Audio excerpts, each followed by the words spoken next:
We're going to be talking about very deep philosophical things this morning. So, everyone drink coffee or get some breakfast or something. Because if you didn't, you'll probably go sleep. Because it's going to be really deep. We're going to really get into the weeds and the thickets and all the rabbit trails today. So, today we're going to talk about the human condition. And we're going to talk about the reasoning behind a lot of the questions that a lot of people ask, and a lot of things that are pretty difficult to deal with as a Christian or as just an individual that is trying to believe in God.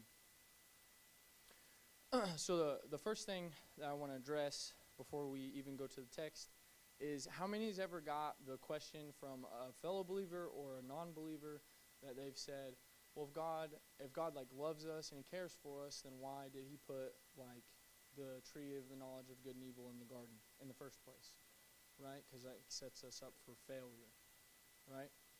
So if you haven't gotten that, man, this tree is tight. If you haven't gotten that yet, you probably will at some point in your walk. And excuse me, because I got this choking me. But it's a pretty big thing, right? Like that's a pretty big, it's a pretty big statement, pretty bold statement. Because what they're really saying is they're saying that God doesn't love us, right? Because He set us up for failure, which in turn would set us up for hellfire and brimstone later on down the road, right? For all of eternity. So when someone's saying that, what they're really saying is that they don't believe that God has. They don't know that God has a plan for them. They don't know that God cares for them. They don't know that He's done everything in such a way and set everything up so that they can succeed. And so, so it's a really big thing, and it's kind of a terrifying and daunting thing, right? Because if someone just asks you that question out of the blue, that's kind of a hard thing to answer, right? You just be like, I don't know, He's God. He knew what He was doing, right? So, which he did. That's still a valid answer, but it's a little bit, you'd like some more evidence and things of that nature to help them understand. And so, basically, the first thing to know is that, how many knows about like Pangea, right? They talk about Pangea in like your textbooks in science class and all that big supercontinent that we had like billions of years ago. All that stuff. So science says like billions of years ago there's a big continent, and then like it just like started splitting because of the tectonic plates or whatever. And I'm here to tell you that Pangea did, from what we can see in the Bible, Pangea probably did exist, and there's a very good reasoning behind that, continental drift and all that, and we won't get into like the science of that because that's not really the topic of discussion for today. But at one point, Pangea was like real. So for the topic of this, it's very important because the Bible states that man had all dominion over all the earth, right? When God made Adam, He said, "This is all yours. It's all yours. You have to name all the fishes and the birds and the bees and the insects and all that." And Adam also had dominion over all the plants, all the life that was there, and it was a perfect, peaceful world. There were no carnivores, there was no killing, there was no death, there was nothing like that. It just didn't happen. So man lived off of the land because the land had a bountiful plenty all the time. And in this Pangea, somewhere, there was a tree that God said, don't eat this tree, right? And so when God gave them this one task, right, because He has to give man an opportunity to make a choice, and He's allowed us free will, because if there's no choice and you can't choose to serve and obey, then you can't truly be obedient and under His sovereignty. Does that make sense? So if God would not have put the tree there, then He would have essentially made a world where we could not live in communion and worship Him in the way that He desired for us to worship Him as humans. Is everybody following that so far? Like, tell me if you're not, because I can expound. That's what this is for. So God puts this tree there, and there's the whole of Pangaea, right? This gigantic, if you took every continent on the world right now and just smashed them all together, you get this continent, Pangaea, supercontinent, really big. And so on this entire continent, you've got bananas, apples, I don't know what the fruit was that was on the tree. In the center is probably some fruit that we don't even have, because I haven't ever heard of a fruit of knowledge and good and evil sprouting up around here. So it's probably gone now, I'm assuming. We got kicked out of the garden. But, you know, you got apples, bananas, apricots, plums, pears, peaches, all this stuff that you can eat and partake of. And I'm sure Eve was already starting on her cookbook back then, and Adam was, like every man ever, snacking on everything that he could come in contact with. So, you know, it isn't like God said, okay, you can't have any apples, and like apples are everywhere. You know, you're not walking past an apple tree every day and be like, well, I can't eat those apples, you know. It's one tree on this entire continent that he says you can't eat of this one tree. You can eat of all the other ones everywhere, but you can't eat of this one tree. So does that sound like a God that's setting you up for failure, or a God that's setting you up for success? He literally made the opportunity to fail so small.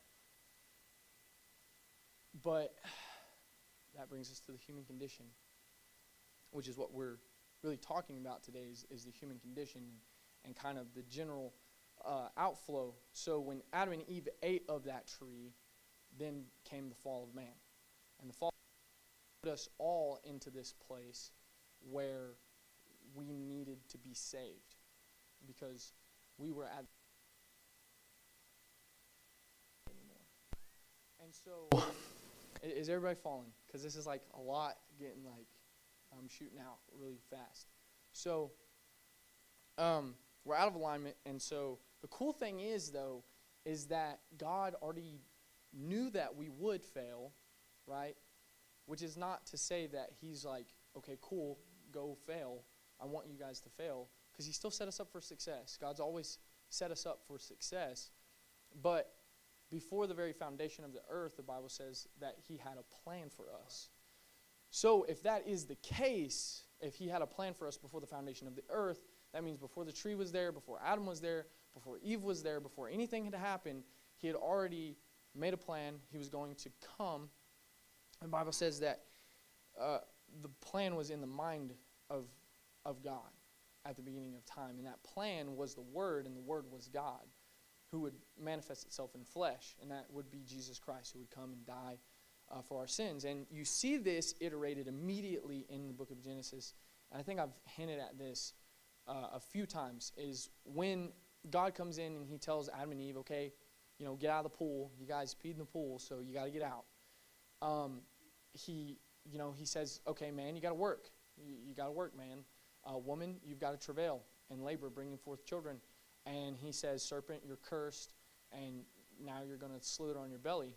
And he also makes a statement that one day from the seed of the woman, the heel of her seed would bruise the head of the serpent, which is a prophecy all the way back in Genesis that's saying that Jesus would come, that the Messiah would come, and he would intervene on our behalf to make a way for us. All the way back then, he's already like saying, okay, I got you. I've got you.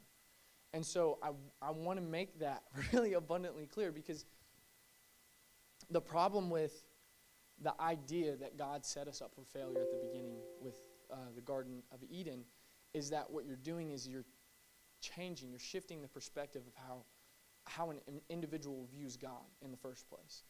Because they're switching their mindset from looking at God as a God that sets his creation up for failure and says, okay, you're guilty until proven innocent, to saying, okay, this is really a God that says, no matter what happens, I will intercede for you because I will make an atonement for you. Right? I'll make a way for you. And that's a very drastic shift in expectation. God's expectation is that none should perish, that all would have eternal life. That's his goal. Whether we follow through with that on our choices is our choice. That's our decision. Which goes into the next point, right? Which is, well, if God loves us, and I know this is very broad and this is like a lot, but when someone says, well, if God loves us, and these are apologetics, these are rebuttals and conversations that you can have with people when you're witnessing to them to show them that God isn't this guy with a magnifying glass, raining down burning little ants. That's not what God is doing. He's really getting all these ants together and putting them in an ant farm and showing them how to grow and live as a collective in a better way that's more sustainable. Right? So that's the drastic shift that someone is dealing with, because they're viewing God as this in a very cynical way. They're viewing him in a very negative light when he really wants you to succeed. He really does. He really cares for you, and he really, really wants you to do the best in this world that you can. He doesn't want you to have a lot of issues or problems. He's going to get you through those. He's going to show you how.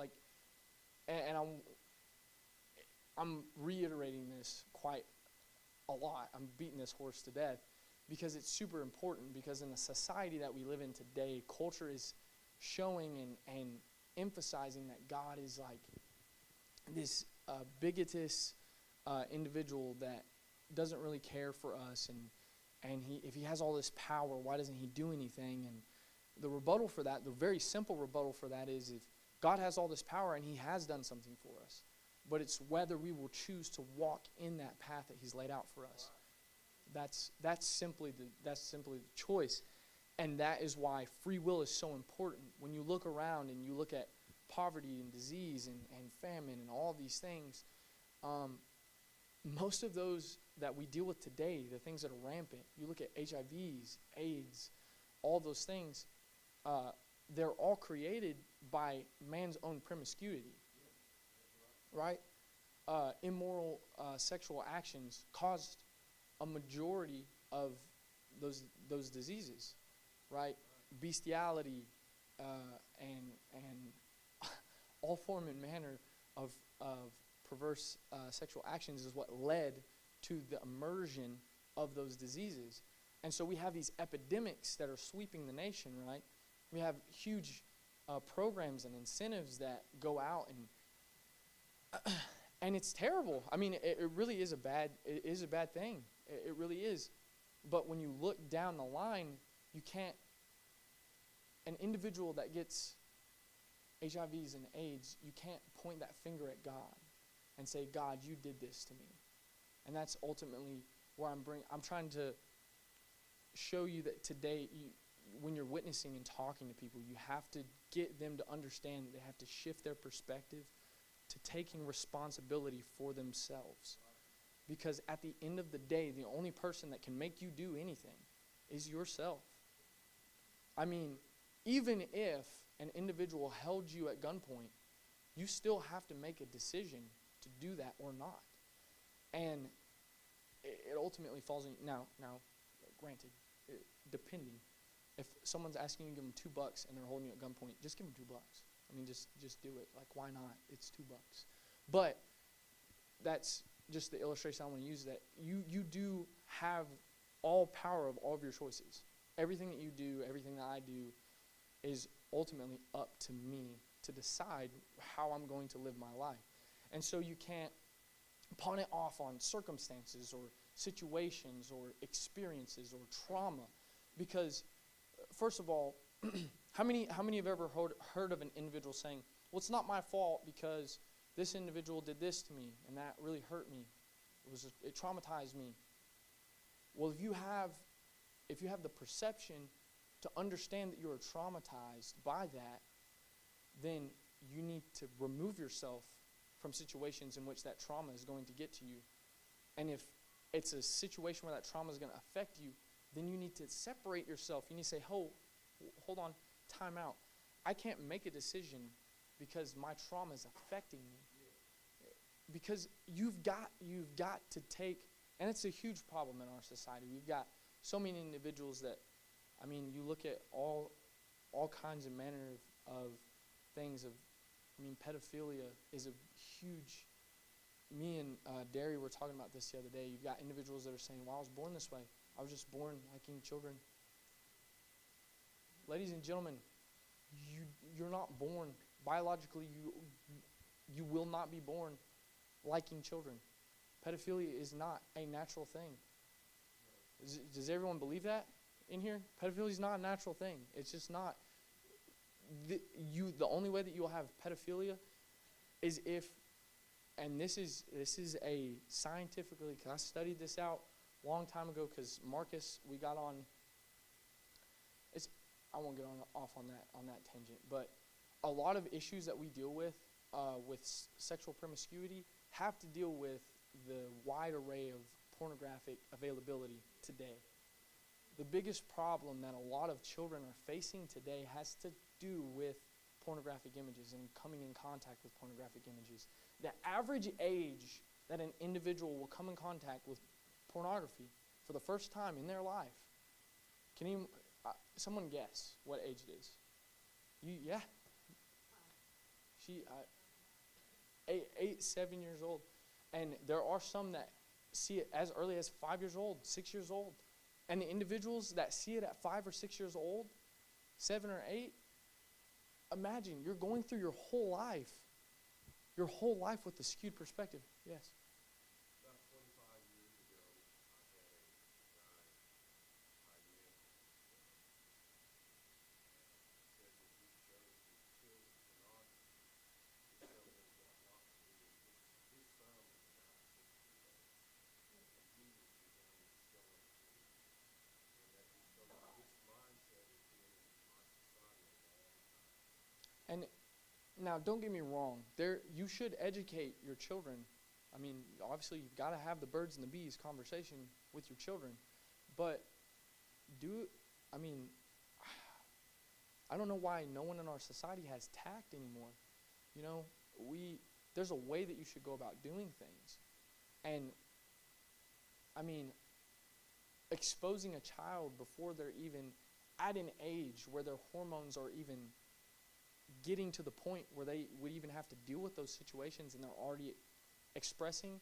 I read a book that was recommended to me by one of my professors when I was at Bible college called Brain on Sex, and it's literally an entire psychological study and a neurological breakdown of what happens to your brain when you're exposed to that type of stimulus all the time. And it literally shifts your brain, where your brain, and that's why we have so many people my age now that are coming up with, they're 21 years old and they've got all kinds of STDs and all kinds of issues because they go out and they're sexually promiscuous and they sleep around, and it's something that isn't addressed in the home and is even worsely dealt with in public schools, which is why. And it's hard because, like what you're talking about, an individual 25 years ago showing their child that at 6 years old, there's a lot of public schools that are shifting to a regimen where they expose children to this type of at such an early age. And then on top of that, the gender identity issues and all of that, you introduce all of these super complex and conflicting ideas to children who, most of which are not even old enough to understand sarcasm, let alone why it's important that men are men and women are women and what. And I hope no one takes this the wrong way, but genders are important. Being a man is important, and being a woman is important. And if I hope and I pray that we don't reach a point in time where there is, and once again, I hope I don't offend anyone by saying this, but I mean this in the most genuine way. There is not an equality in being a man and being a woman. There are things that men are good at, and there are things that men are terrible at. There are things that women are great at, and there are things that women are terrible at. There are ways that women's brains function that are great. They can do a lot of things, and they're really good at doing those things because of the way that their physiology works. And there are things that men do better because of the way their physiology works.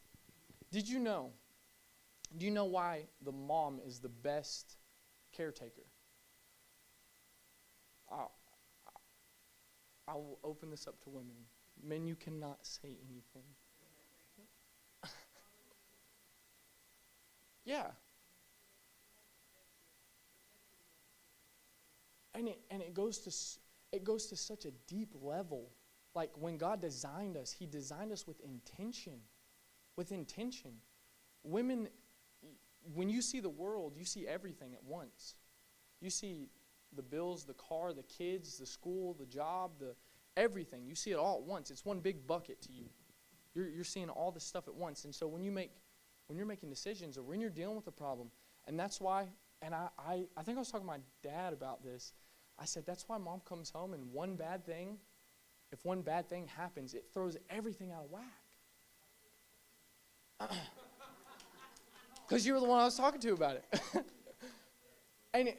But isn't that pretty true? And I don't want to, generalize every female, but when one thing goes out of whack, it seems like everything else is kind of like, you're kind of like hiccuping and start stalling. But versus, Brother Boswell, something goes wrong at work. When you come home and you're off the work site, you're not thinking about it. And it's the same way. You have a problem at home, a man will leave his home, and as soon as he's gone, it's not in his brain. When he goes to his job, he's not thinking about what's going on at home most of the time, unless it's very severe. And then it messes up his work. Man, am I lying? Am I lying? I mean, and we're just different. Men compartmentalize better, but women look at the bigger picture better. And that's why it's good. Like, that's good. Men are more disagreeable than women are. I figured all the women were going to say amen. They didn't. I was really expecting it. And women are more agreeable. Why is that? Because women are usually better in the home. Women want to diffuse situations of tension because it brings more stability and less friction in the household. That's a better environment to raise children in. Men, we're more disagreeable, so we don't pay $80 for an oil change. We won't do it. We'll go somewhere else. When you go to Walmart, next time you're in Walmart, go look at how much women's bikes helmets cost and look at how much men bike helmets cost. You'll be shocked. Women helmets cost more than men helmets do. And the only reason why is because men are so disagreeable. We will just ride without a helmet. We would rather ride without a helmet than to pay for that overpriced helmet. We just won't do it. I mean, we will pay for some things, like tools. We'll pay for those. Boy, I'll tell you what. But at the same time, how picky are you about your tools, Brother Boswell? You're real picky. And I'm telling you what, if it says lifetime warranty, it's a lifetime warranty. You're fighting tooth and nail for that lifetime warranty. And it's just, we're different. And that's okay. It's all right to be different. Men and women were never intended to be, we weren't intended to do the same things. We just weren't. Now, before I get attacked or, I don't know, kicked out or something, run off, that's not to say if you want to be an engineer, go ahead, do it. You can do whatever you want. This is a free country. You can do whatever you want. It's like, once again, choices are all your choices, so you can do whatever you want. But know that you, by and large, I've been on this for a while. But it's super important, right? It's super important. And that's what we need to pass on to our kids. If you have a young boy in the home, you need to tell him it's okay to be a man. It's okay to be a man. There's so much, and I don't want you to think I'm saying this just because I happen to be a man, but there is a lot of man-hating in our culture. Men are not the equality movement, as it's called. Some cases, it really is. It's just we want equality across the board. But in a lot of situations, it turns into we want better than we want to be raised to a higher level than what men are. And men get a bad rap. I mean, I can look at so many things. I watched this really. I'll tell you a funny story. I'll give you something funny. That way we can get off all the seriousness for just a second. But and you might, I don't know, y'all want something to throw at me? You might want to have something to throw at me or something. Yeah, that's what I'm talking about. So this guy, he's on this talk show, and the talk show host, I'm pretty sure it's Anthony Mackie. Yeah, Anthony Mackie. And she's talking to him, and she says, "So you believe your wife should make you a sandwich if you ask her to make you a sandwich? Well, that's not fair." And he says, "Okay." He said, "Let me ask you a question. If we walk up to the car and we're about to get in and go somewhere, what do you expect me to do?" She said, "Well, you're going to open the door. That's what a gentleman does." "Okay, all right. If we're walking down the street and some guy cat calls you and says some bad words to you, what do you expect me to do?" "Well, I expect you to punch him in the mouth." "Well, okay, all right. And he kind of keeps rattling off a couple things. And it's just to show that, like, there are kind of these things that are expected of each side of the coin. Now, granted, listen, if everybody's working in the house, then, like, everybody should do a little something around the house. You know what I mean? Like, it's just the way it is. But you work that all out individually. It's case by case. Sometimes men mow the lawn, sometimes they don't. My mom will tell you that. She mows the lawn quite frequently. But I digress. It just changes. It changes. And I thought that was going to be more of a funny story, but it wasn't. I'm not as good at jokes as I thought I was. Sorry about that. I can't be a stand-up comedian. That's what they told me. Well, shucks. Yeah, she did. She did make the sandwich. But it's super important that we know these things, right? And we know how to address these things for our children and for our children's children and for young adults that are coming up that might be about to have children, right? Lindsay and Blake, y'all got a child. Like, this is stuff that y'all have to deal with. And every year that we go through, public school's getting crazier and things are getting wilder. And it's something that we've got to be conscious of. We've got to be conscientious about it and getting prepared for it, right? Because it's better to think about it early, right, than to, like, not think about it and then it comes up and you're like, that's kind of a big deal, you know, that's kind of a big deal to talk about. So, I've been rambling quite a while. Thank you all for sticking with me through that. And now that we're through the introduction, we're really going to get started here. They didn't get that joke neither. So we're talking about the human condition, and I just want to go through some things, and we'll probably end up in Job again because Job's such a good example, and probably a little bit of Ecclesiastes. But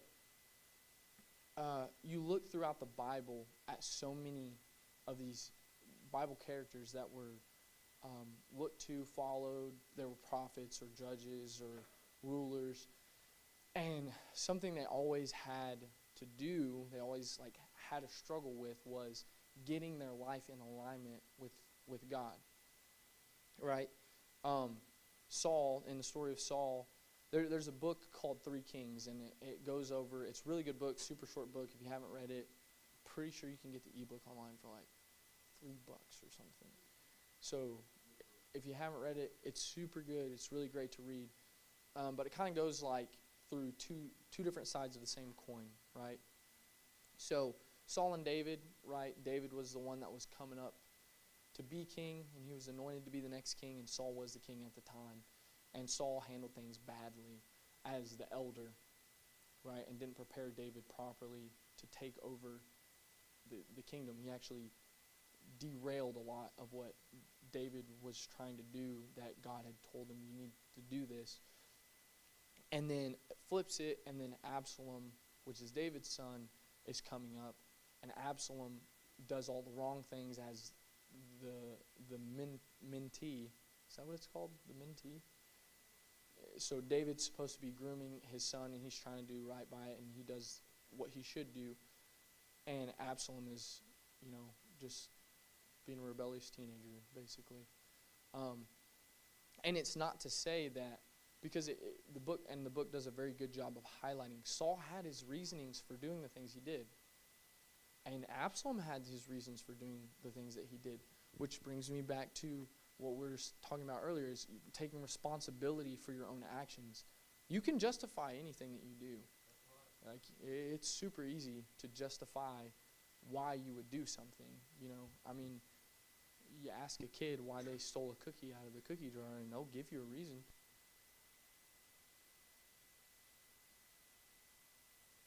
Get the appetite running.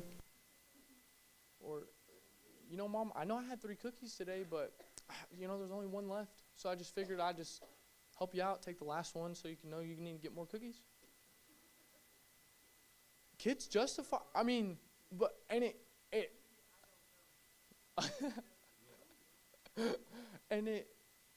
it's funny, and as an adult, you're like, that's not a good reason, right? But we do the same thing in our walk with God. We'll say, well, I know you said be angry and sin not, but he just really made me mad. I was really, really mad, and that's why I just couldn't control myself. I just had to do it. We can justify the things that we do pretty easily. Well, I had to pay my bills, so that's why I had to rob that convenience store. That sounds really goofy, but I promise you, someone's used that. I saw, it was one of those really funny judges, like Judge Judy or something. And this old boy was on there, and he said, yeah, I just had to steal that $200 from her because, she treated me badly, about 3 months ago, and I just had some things I needed to pay for, so I just figured I'd take it from her. Okay, good reasoning. But in his mind, it was completely valid. It was a good reason. It was a really good reason. And it's goofy. And when you're on the outside looking in, you're like, man, what? No, man. No. But that's a part of the daily trial that you'll face every day. That will be one trial you'll face every day, is a trial of justification. You'll always, because how many go through a week without making any mistakes? Someone please raise your hand so I can come learn from you. Sister Sandra, thank you. Because it's hard, right? There's a lot of times that we know what we should do and we don't, because we're human beings and we're faulty by nature. We're fallen. We're in a depraved state, as many theologians would put it. And so we've constantly got to fight that.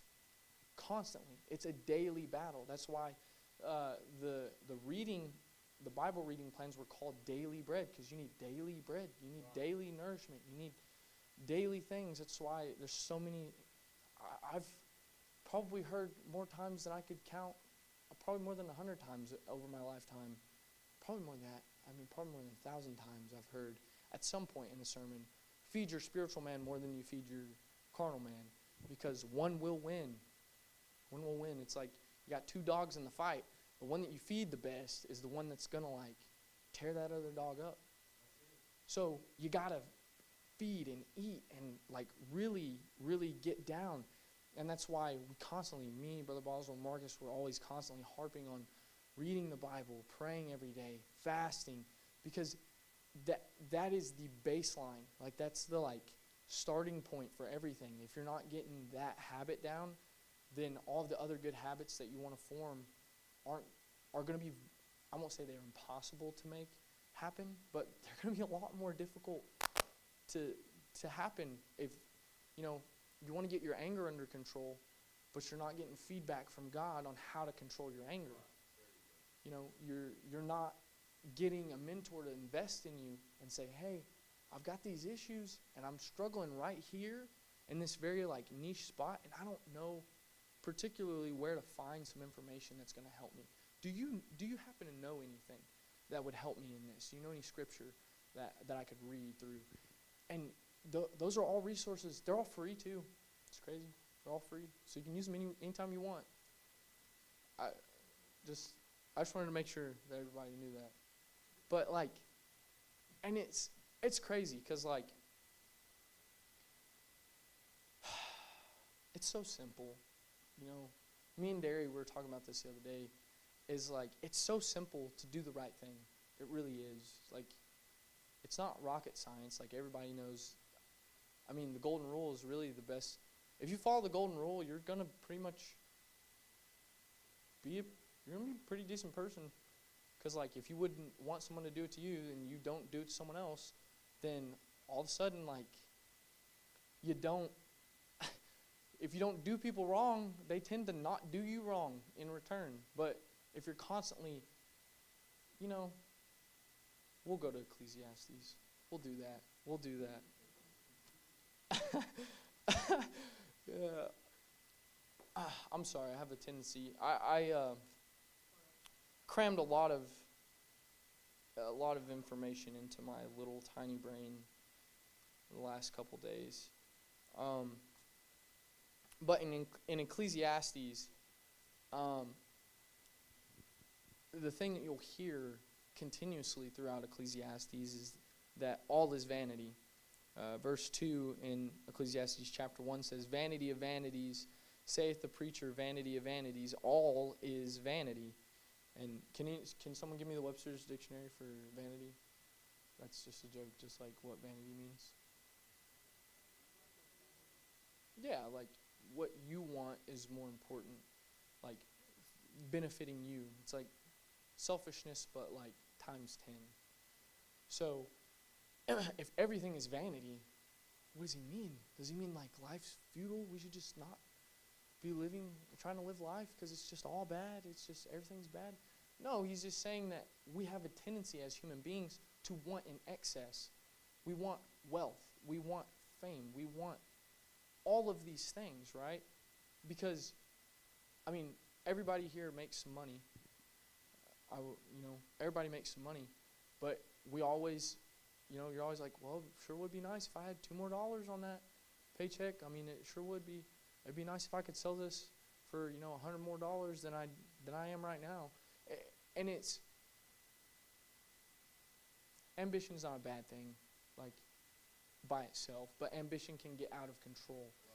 Right. And that's a lot of what he's saying. And he's going through and he's saying there's cycles, there's seasons, there's everything that has happened on this earth.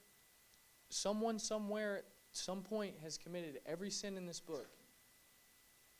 Someone has taken an action of greed or lust or envy or strife or sedition or any of the other million things, lechery, all the things. Like, someone's done it. But at the same time, you can be encouraged because that also means that someone has had the opportunity to and decided not to. They've overcame that. So in just the same way that everyone has fallen into it, in the same way there is someone that has overcame it. Does that make sense? Yeah. So you kind of have to like read this twice, basically. You have to read through the book of Ecclesiastes and say, okay, everybody's done some bad stuff at some point. All these things are bad. But then you also have to read through it again and you have to say, well, that's good because that means someone has overcame this and they've overcame that and they've overcame this and they've overcame that. You have to take both sides of the coin all the time. Ecclesiastes has a tendency to make people a little bit more sad than they were before they started reading it. But don't be sad. Be happy. Be happy. It's a good book. Let's go to... Yeah, it is pretty sad. I'm just like speed reading through some of this stuff. Go to chapter 3, verse 1. It says, "To everything there is a season and a time to every purpose under the heaven.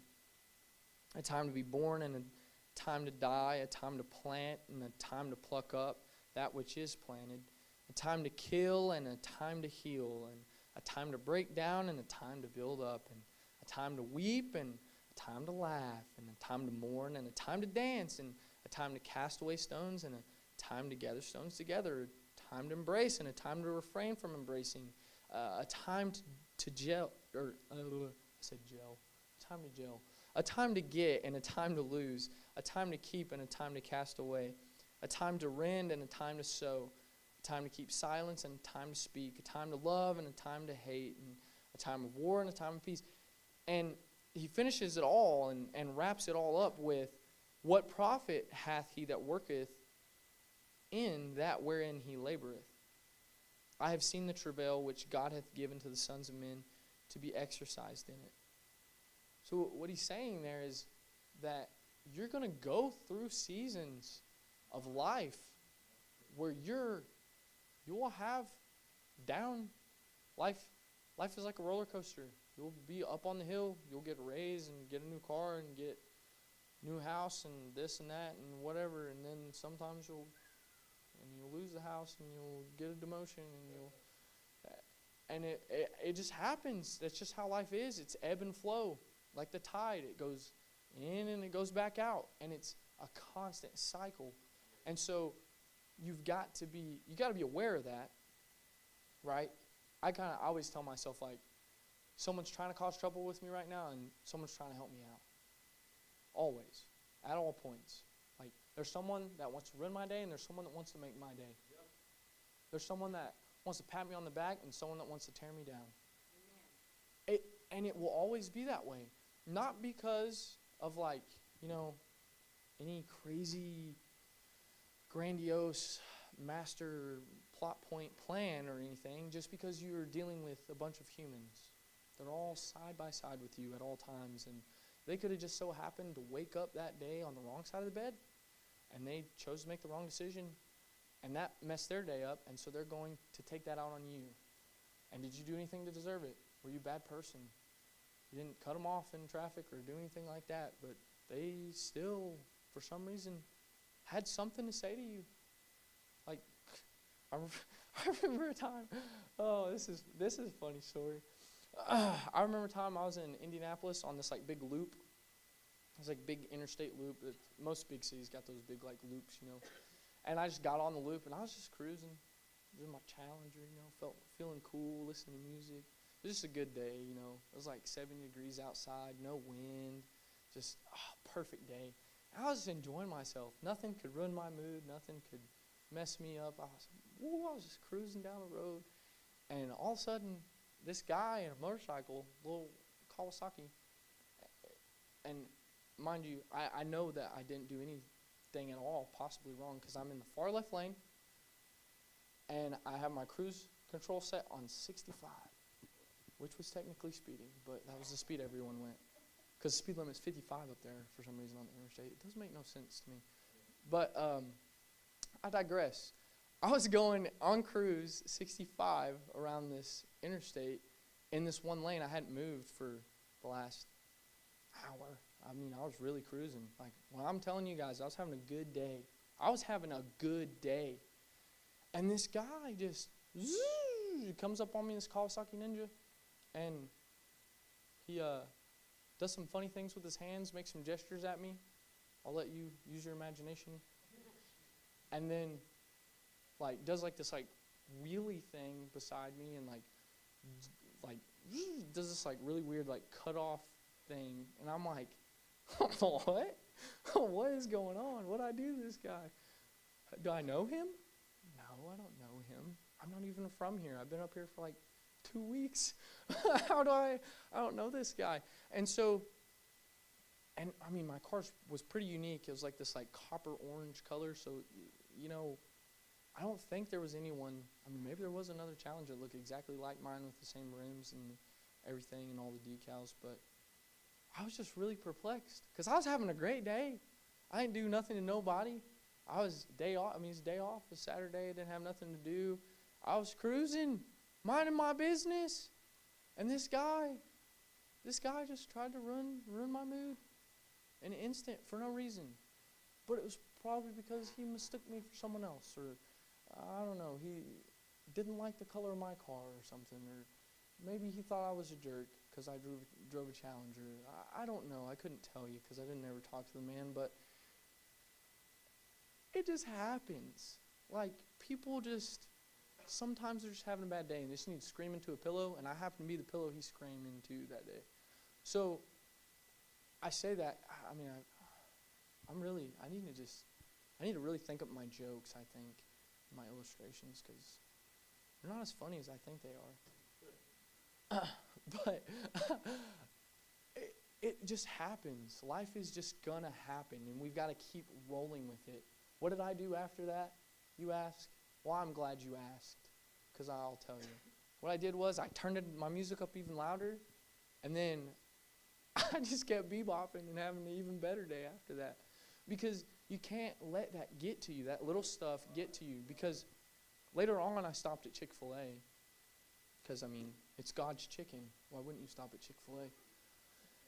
And so I stopped at Chick-fil-A and was getting some food. So what would have happened if I'd have gotten a sour mood and went to Chick-fil-A, where these workers are super nice, and they're known for being nice, and I was rude to that cashier lady or the lady that brought out my food, and then all of a sudden she didn't feel like saying my pleasure anymore. And then the next person she served, she doesn't say my pleasure, and they're weirded out by it because they come to Chick-fil-A all the time. They know that person too. And they didn't even say my pleasure. What'd I do? Is my hair messed up? I got bad breath? What happened? And then it just trickles. And then it's one thing after another, and they keep passing that down the line. It's kind of like, did I talk about the Taco Bell drive-thru thing not that long ago? Yeah, it's like the Taco Bell drive-thru thing. If you have kindness and you treat people kindly and good, then they're going to pass that forward. It's this super great thing about us being made in the image of God. Because, you see, the Bible also talks about you reap what you sow. So if you constantly sow bad things, then one day you're going to reap all those bad things. You're going to reap a whirlwind. And it might be a really long time before all those bad things come back and bite you in the bottom. But they don't go away. Like when you do one bad thing, it really does kind of feel like that sometimes. Like you do a bad thing, and you feel like a little kid, and you're like, I got away with it. And then, it just happened all the time. My mom loved this. My mom loved it when it happened to me when I was a kid. She would constantly tell me. It was great. I think it was her favorite moment parenting me when I was a child. Was she would say, I told you I was going to find out. I told you. Didn't matter what you did, where you did it, who was there. Didn't matter if you was alone. I'll find out about it. You know why? Because God will tell me. You know how God will tell me? Someone will tell me. Someone will tell somebody that'll tell someone else, that'll tell them, that'll tell them, that'll tell me. I'll find out. I mean, all kinds of stuff. Like policemen, it was crazy. Like there's times that policemen just, boop. The first thing they did, they saw my car and they were like, hey, Mrs. Mahoney, Mr. Mahoney, we see Shay's car over here. Looks kind of suspicious. What is he doing? Well, what does my mom say? I don't know what he's doing, but I'll find out. And what did she do? She found out. Boy, I tell you what, she found out. And it's so funny, because I always, when I was a kid, it would be like that moment of, I got away with it. I did it. They didn't find out. And I would do it again. And I would get a little bit more lax, and I would drop my guard. Because that's what happens, ladies and gentlemen. I'll just tell you. That's what happens. And that happens with sin too. You do a sin, and you think, wasn't that big a deal? Wasn't that big a deal at all. There's this little fox, a little baby fox. Just fed a little nibble. No big deal. No one has to know about this. It's not even messing up the vineyard or nothing. It's just hanging out, and then that fox gets a little bit older because you didn't deal with it. And then you find out that fox is a mama, so she has babies. And then you got 12 foxes in your vineyard. And you're like, still super small, not a big issue. And then all those grow up, and you got half boys and half girls, and you got male foxes running around tearing stuff up, and you got female foxes just having more baby foxes. And then you keep looking at the little foxes, and you're like, it's not a big deal, not a big deal at all. And eventually it spirals out of control, and then you look around and you're like, wow, I ain't even got a vineyard no more. They done ate my house too. I ain't got no sheep, lambs, goats, pigs. I ain't got no more grapes on the vine. And it's a gradual thing that we let our guard down, and then that slow, repetitious cycle of doing one thing. There's a reason why the 7 deadly sins are called the 7 deadly sins. That's why they're referred to that way. Is because all of those sins are these like big categories. You know, like really big. Like there's like, I don't know, a bajillion ways that you can have greed. So like if you have greed in one area though, you'll be more likely to have greed in another area too. And then like that'll snowball until you're like maxed out on all your greed stuff. And then you're like, then you got stuff, so then you're prideful about it. Or you're greedy but you never get stuff, so then you're envious because of your greed. Like, you see how that works? It's like little things that build up over time. And to get back, because this is really all connected, but it seems like I'm just rambling. But we're talking about the human condition, like the issues that we have, right? And we started off with the whole, God's not out to get you. He's here for you. He's here for your benefit. And the human condition is such that if you sow good seed, you will harvest good fruit. Yes, eventually. And that's great that you said that, because in the same way that when you do a bad thing, you aren't always immediately caught or punished for it immediately. When you do a good thing, it doesn't always come to fruition immediately. You don't get a benefit from it. And first of all, you shouldn't do good things to get a reward for doing good things in the first place. Because that's not the point of doing good things. The point of doing good things is to just be a good individual. And I really do. I love that thing that we watched on Saturday. It was a men's breakfast, and man, I tell you what, he had a line in there that just really, really was good. He said, now correct me if I'm wrong at any point in this, but he said, a messed up man makes a messed up family, and a messed up family makes a messed up church, and a messed up church makes a messed up neighborhood, and a messed up neighborhood makes a messed up city, and a messed up city makes a messed up county. Yeah, that's the next one, right? Yeah. And then a messed up county makes a messed up state, and then state turns to nation, and nation turns to world. And that is how big of an impact that you make on a small scale with your decisions every day. Right? And I thought it was super good, because I was like, man, this guy really did hit it on the head. It's like, if you get your affairs in order as an individual, the effects of you getting your life together will have huge impact on the world. Because if me and Ginger are really close buddies, like we're real good pals, real good friends, because we aren't real good friends right now. We aren't real good pals right now. That was a joke. Every time. But if we're real close, and she starts getting her act together and getting everything lined up, and she's, straightening out everything, then as her really close friend, I'm around her all the time, and I'm gonna be like, man, it's like keeping up with the Joneses. Like, man, she's getting her life together. I should probably get my life together too. I need to get my mess all together. And then when we both get our messes together, then everyone that sees us, that's close to us, then we impact them because we have that same effect. Exactly. And so the quickest way to get your house in order is to get your life in order, your personal life. You get your life in order, your kids, it's crazy. Kids mimic everything. They do. They're like monkeys. Monkey see, monkey do. They just do what you do.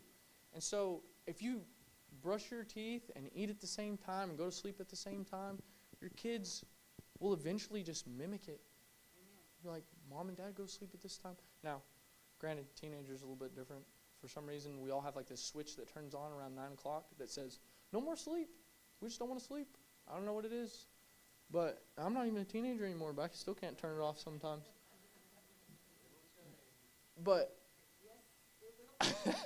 one day I'll be like, whew, it's 8 o'clock.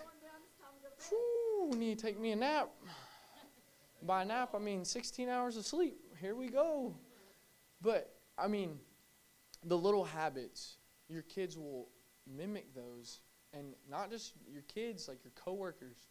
If you're working at a job and the job is like to sweep them up and do this and that or whatever, and everyone else is kind of being lax about it, and they're not really like on top of it, if you start doing it, it might take a while. Don't get me wrong. Might take a little bit. But one thing, you're going to be blessed because you're doing the right thing. And then two, on the next front, someone else is going to see that. And they're going to be like, they're doing the right thing. And I feel like that makes them feel a little bit better about doing their job and being here.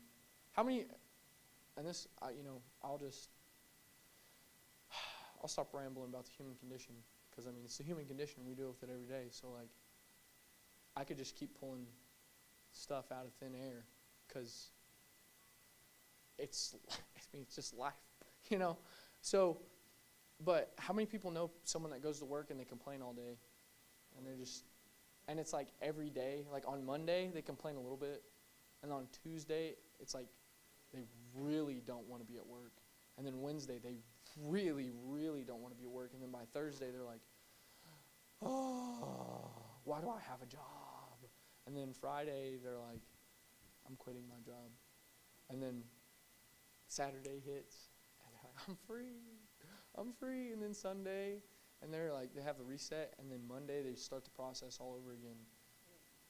But imagine, because we're talking about like two sides of the same coin. I feel like that probably should have been more the crux of the thing. Is like the right side or the right way of doing things versus the wrong way of doing things. Maybe that's what I should have said in the human condition. But if you went to work on Monday and you said, man, this sure is a good job. This sure is great. Yep. Amen, isn't it?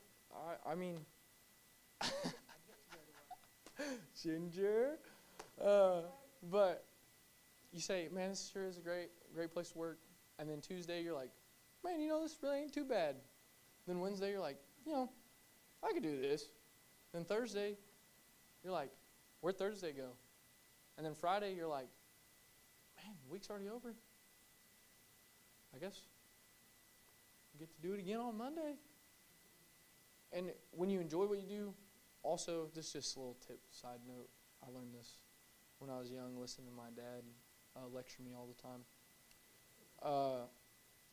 If you tell yourself you're enjoying something, it seems to go by a lot faster than if you don't enjoy it at all. And I'm going to get probably punched in the head after service by someone. I know someone in here has a vendetta at me at this point, but it's fine. It's fine. That's what I'm here for. Take it all out on me. That's what I do. But I know this is just kind of like a lot, and we kind of spitballed, and we kind of like pinpointed a couple things and like stayed on those and just talked a little bit. But is there anything that anyone needs like clarification on, or something that you want to know more about, or anything like that?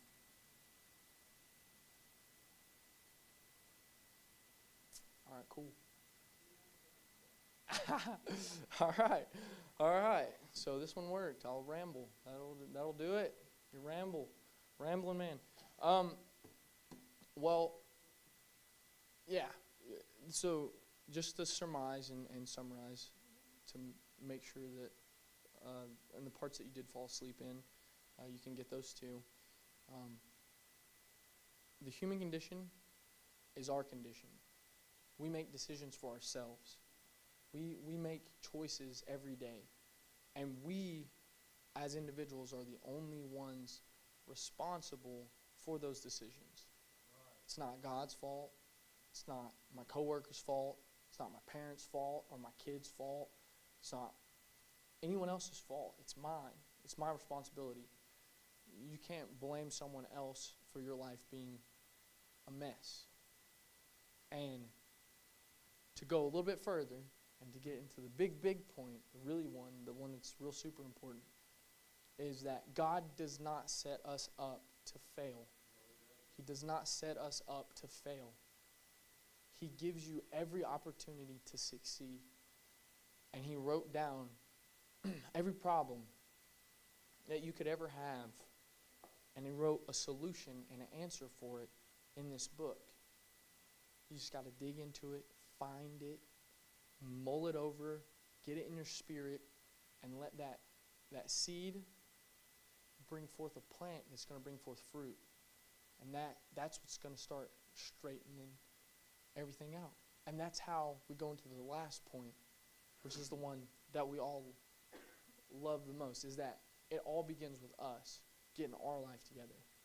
I can't help someone else with theirs until I've got the basic things straightened out in mine. I can't tell someone how to get a job if I don't have a job. I can't tell someone to do I can't tell someone something that if I'm actively struggling with a temptation or an issue, I cannot go help someone with that temptation and issue because I don't have a solution for it. I haven't found the solution. But when you find the solution and you begin to deal with it, then you can be like, this works. This right here, this helped me, and so maybe this will help you. And that is the penultimate point of all of this, which all goes back to the most basic principle that you learn in kindergarten, but they don't teach it in kindergarten anymore, which makes me very disappointed, is that the golden rule is the golden standard. It's worth more than gold. It's worth more than platinum, diamond, or any other thing that I could possibly say in the entire world. It's worth more than, what's that dude that's really rich? Elon Musk or Jeff Bezos or Bill Gates. It's more than all their assets combined. Is that doing unto others as you would have them do unto you is the best way to live life. And that is what is going to help you the most. It's what's going to allow your life to have less grief and stress and problems. Because when you treat people better, people tend to treat you better too. Which is nice. I really like that. It's really nice when people treat me well too. So, okay, I'm done. Those are the 3 points. All right, who's asleep? Nobody go to sleep? Just kidding. All right, you take a break and do whatever you need to do. It'll be a 10-minute intermission. Yeah.